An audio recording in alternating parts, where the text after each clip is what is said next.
Loki series 1ல் வந்து நம்மளோட லோக்கி வந்து கிளாசிக் லோக்கியை பார்த்து உங்களோட நெக்ஸஸ் ஈவெண்ட் என்னன்னு கேட்டிருப்பாரு. அதுக்கு கிளாசிக் லோக்கி வந்து என்னோட நெக்ஸஸ் ஈவெண்ட்னு பார்த்தீங்கன்னா லோன்லி, அதாவது தனிமையாக இருந்தது. இந்த லோன்லினஸாக இருந்தது காரணமாக இந்த டிவி ஏஜென்ட் வந்து என்னை வந்து க்ரூன் பண்ணி இந்த வாய்டுக்குள்ளே அடிச்சிட்டாங்க.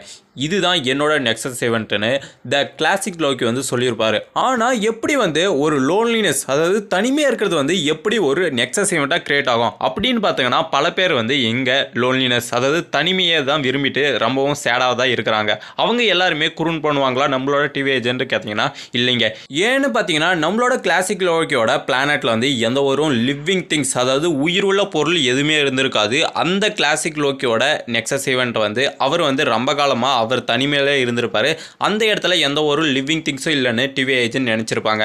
ஆனால் திடீர்னு லோன்லினஸாக ரொம்பவும் சேடாக இருந்தால் நம்மளோட கிளாசிக் லோக்கி வந்து தெரிஞ்சிருப்பாரு. அது ஒரு நெக்ஸஸ் ஈவெண்ட்டாக கிரியேட் ஆகிருக்கும்.